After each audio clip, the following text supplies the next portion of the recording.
வணக்கம். தேனி சமையலில் சர்க்கரை பொங்கல் எப்படி செய்யலான்னு பார்க்கலாம். சர்க்கரை பொங்கல் செய்கிறதுக்கு பச்சரிசி 2 கப் எடுத்திருக்கேன். 2 கப் பச்சரிசிக்கு 3/4 கப் பாசிப்பருப்பு, துருவின தேங்காய் ஒரு 1/4 மூடி தேங்காய் அளவுக்கு துருவி வச்சுக்கிடணும். முந்திரி பருப்பு 10, கிஸ்மிஸ் பழம் 10, 1/2 ஸ்பூன் ஏலக்காய் பொடி, வெல்லம் 1/4 கிலோ எடுத்திருக்கேன். நீங்கள் இனிப்புக்கு தேவையான மாதிரி கூட்டியோ குறைச்சோ நீங்கள் போட்டுக்கலாம். அரிசியை நல்லா கழுவி ஒரு 1/2 மணி நேரம் ஊற வச்சிடலாம். பாசிப்பருப்பை நல்லா கழுவிட்டு ஒரு வாணலில் லேசாக நெய் விட்டு அதை நல்லா வாசம் வர வரையும் வறுத்து எடுத்துக்கிடணும். கருகிடக்கூடாது. நல்லா வாசம் வந்த உடனே நம்ம அடுப்பை ஆஃப் பண்ணிடணும்.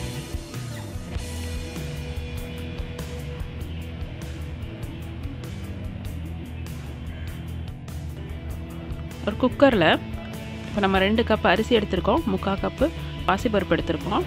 அதனால் நான் 5 கப்புக்கு தண்ணி எடுக்கணும்.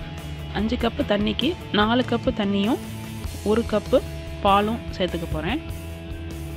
காய்ச்சின பசும்பால் சேர்த்துக்கிறேன். குக்கருங்கிறதுனால 2 மடங்கு தண்ணிக்கும் கொஞ்சம் கூடுதல் வச்சுருக்கேன், குலைவாக வேணுங்கிறதுனால. இது பாத்திரத்தை ஆக்குனீங்கன்னா நீங்கள் இன்னும் கொஞ்சம் தண்ணி சேர்க்கணும். 3 பங்கு தண்ணி எடுக்கணும். நல்லா தண்ணி கொதிக்க ஆரம்பிக்கும் போது நம்ம அரிசியையும் பாசிப்பருப்பையும் சேர்த்துடணும். பானையில் ஆக்கும்போது கொதி நல்லா வந்ததுக்கப்புறம் தான் நம்ம அரிசியை சேர்ப்போம். குக்கருங்கிறதுனால கொஞ்சம் தண்ணி நல்லா சூடானோடனே நான் சேர்த்துட்டேன். இப்போ பாசிப்பருப்பையும் அதோட சேர்த்துருங்க.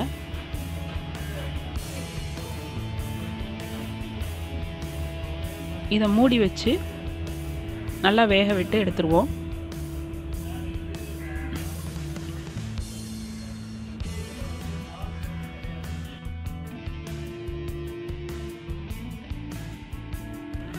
எப்பயும் சாதம் வேக வைக்கிற மாதிரி நம்ம வேக வச்சு இறக்கிடணும். பச்சரிசி கொஞ்சம் சீக்கிரமே வெந்துடும்.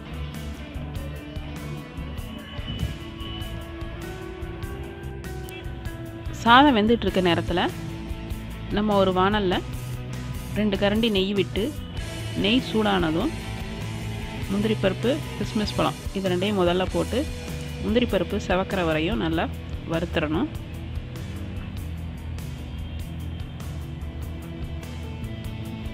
முந்திரி பருப்பு செவந்த உடனே அடுப்பை ஆஃப் பண்ணிவிட்டு நம்ம எடுத்து வச்சுருக்கிற ஏலக்காய் பொடியும் அதில் சேர்த்துடணும்.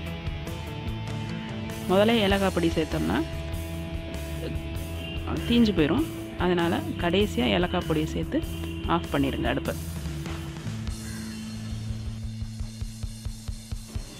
இன்னொரு பாத்திரத்தில் நம்ம எடுத்து வச்சுருக்கிற வெல்லத்தை போட்டு அதில் தண்ணி ஊற்றி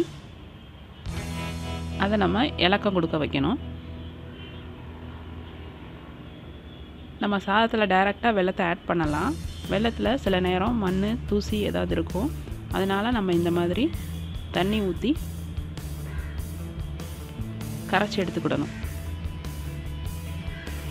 ரொம்ப நேரம் கொதிக்கணும்லாம் அவசியம் கிடையாது. நல்லா எல்லாம் கட்டி இல்லாமல் கரைஞ்ச உடனே கொதிக்க ஆரம்பிக்கும். அந்த ஸ்டேஜில் ஆஃப் பண்ணிவிட்டு நம்ம இதை வடிகட்டி வெல்லத்தில் சாதத்தில் ஊற்றிக்கிடணும்.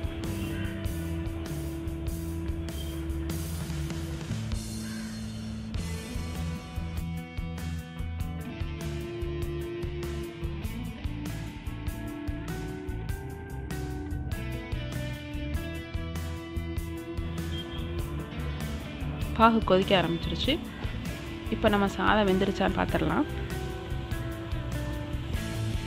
இப்போ சாதம் நல்லா வெந்துருச்சு. இதை நல்லா கரண்டியை வச்சு நல்லா கிண்டி விட்டிங்கன்னா இன்னும் குழஞ்சிரும். முதல்ல ரொம்ப குக்கரில் வைக்கிறதுனால ரொம்ப தண்ணி சேர்த்தோம்னா தண்ணியெல்லாம் வெளியேறும் குக்கர்லேருந்து. இப்போ நம்ம கரைச்சி வச்சுருக்கிற பாகையும் அதோட சேர்த்து நீங்கள் மிக்ஸ் பண்ணி நல்லா சாதத்தை மசிச்சு விட்டுருங்க.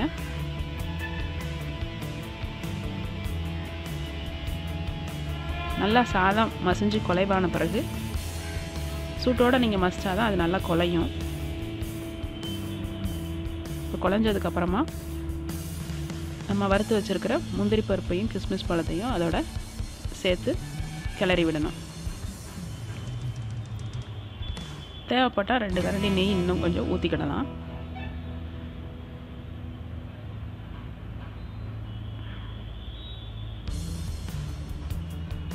இதை நல்லா மிக்ஸ் பண்ணி விட்டதுக்கப்புறமா நம்ம தேங்காய் துருவலை சேர்க்கணும்.